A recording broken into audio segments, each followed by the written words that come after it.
శ్రీ విఘ్నేశాయ నమః, శ్రీరామాయ నమః, శ్రీ హనుమతే నమః. భక్తి ప్రేక్షకులకు శరన్నవరాత్రి శుభాకాంక్షలు. పురుషార్థ సిద్ధిని గురించి మనం తెలుసుకుంటున్నాం.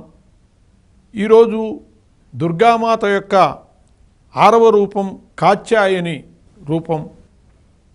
చంద్రహాసోజ్వలకర శార్దూల వరవాహన కాత్యాయని శుభం దద్యాత్ దేవీ దానవఘాతిని అని చెప్పి ఆ కాత్యాయని స్తుతి చెప్పబడ్డది. అలా ఆమెను ధ్యానించి ఈ రోజున 6వ దుర్గా రూపమైనటువంటి కాత్యాయనిని పూజించాలి. పూర్వము కథనామకుడైనటువంటి ఒక మహర్షి ఉండేవాడు. ఆ మహర్షి పేరు కతుడు అని. ఆ కతుని యొక్క కుమారుడు కాత్యుడు అని చెప్పి ఉండేవాడు. ఆ కాత్యుడు కూడా చాలా గొప్ప మహర్షే. ఆయన అమ్మవారిని గురించి చాలా గొప్ప తపస్సు చేశాడు. దేవిని గురించి, పరాశక్తిని గురించి. ఆమె ప్రసన్నురాలయ్యింది. ఆమెను కోరాడు, తల్లి నువ్వు నా ఇంట పుట్టాలి అని చెప్పి. అలా ఆ కాత్యుని యొక్క ఇంట పుట్టి ఆయన చేత పెంచబడింది కాబట్టి కాత్యాయని అని చెప్పబడ్డది. అలాగే అమ్మవారి ప్రార్థన అంగీకరించి ఆ కాత్యాయనుని ఇంట పుట్టడం ఒక కారణమైతే, మరో కారణము మహిషాసురుడు విజృంభించాడు. రంభుని యొక్క కుమారుడైనటువంటి మహిషాసురుడు బ్రహ్మ దగ్గర వరాలు తీసుకుని లోకకంటకుడై లోకాల్ని బాధించడం మొదలుపెట్టాడు. దేవతలందరూ కూడా ఈ మహిషాసురుణ్ణి ఎలా అంతం చెయ్యాలి అని ఆలోచిస్తూ ఉన్నటువంటి సందర్భంలో బ్రహ్మ విష్ణు మహేశ్వరులలోంచి వాళ్ళ యొక్క తేజస్సు ఒకచోట ఏకీకృతమైంది. సకల దేవతల తేజస్సు కూడా దానికి మిళితమైంది. ఆ తేజస్సు నుంచి ఒక అద్భుతమైనటువంటి స్త్రీ రూపం వచ్చింది. ఆ స్త్రీ మూర్తినే మొట్టమొదట పూజించినటువంటి వాడు కాత్యాయనుడయ్యాడు.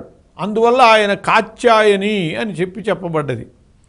అలా దేవతల యొక్క తేజస్సు నుంచి ఉద్భవిల్లినటువంటి మహాశక్తిని కాత్యాయనుడు మొట్టమొదట సేవించాడు కాబట్టి ఆమె కాత్యాయని అయింది.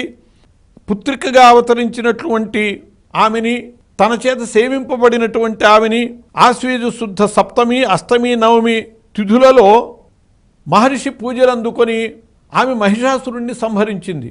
అటువంటి కాత్యాయనిని పూజించటం వల్ల అమోఘమైనటువంటి ఫలితాలు చేకూరుతాయని చెప్పబడ్డది.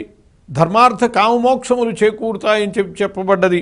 పూర్వము ఆ కాత్యాయనిని గోపకుమారులైన కుమార్తెలు వాళ్ళందరూ కూడా ఆరాధించారు.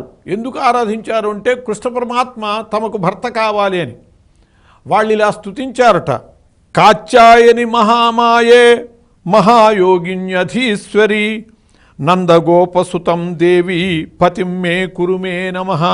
అమ్మా మహామాయా స్వరూపిణి కాత్యాయని, అధీశ్వరి, మహాయోగులందరికీ కూడా అధీశ్వరి అయినటువంటి దానా, నందగోపసుతుడైనటువంటి శ్రీకృష్ణుని ఓ మాత పతిం మే కురు, నాకు భర్తను చేయవలసింది అని చెప్పి వాళ్ళు ప్రార్థించారు. తెల్లవారుజామునే లేచి ఒకళ్ళనొకళ్ళు తోడు తీసుకుని వచ్చి యమునా నదిలో స్నానం చేసి ఆ యమునాద తీరానే అమ్మవారిని నెలకొల్పుకుని ఆ కాత్యాయని పూజ నిర్వహిస్తూ ఉండేటటువంటి వాళ్ళు. అలా కాత్యాయని వ్రతం చేయటం వల్ల వాళ్ళకి ఆ కృష్ణుని యొక్క పరిపూర్ణమైనటువంటి అనుగ్రహం చేకూరింది.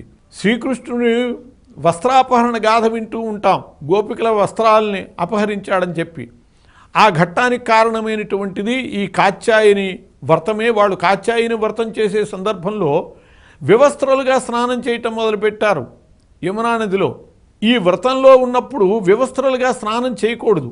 అది వాళ్ళకి తెలియజేయటం కోసమని కృష్ణ పరమాత్మ అలా లీలని చూపించాడు అని చెప్పి మనకి భాగవతంలో కనపడుతుంది.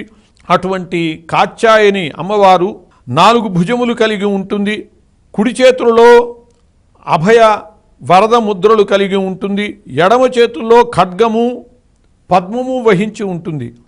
చంద్రహాసోజ్వలకర, చంద్రహాసము అనేటటువంటి ఆయుధాన్ని చేతిలో ధరించి ఉంటుంది. శార్దూల వరవాహన, ఆమె పులిని అధిరోహించి ఉంటుంది.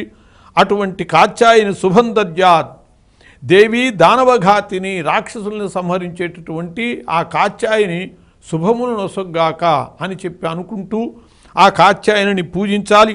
అందువల్ల దాంపత్య సుఖము, కుటుంబ వృద్ధి, దీర్ఘాయువు, సమస్తములైనటువంటి సౌభాగ్యాలు, ఆరోగ్యాలు చేకూరుతాయి. ఈ కాత్యాయని పూజ చేసేటప్పుడు కేసరి బాత్ కానీ పెసర పునుగులు కానీ ఆమెకు నివేదన చెయ్యాలి అని చెప్పి శాస్త్రం చెబుతూ ఉన్నది.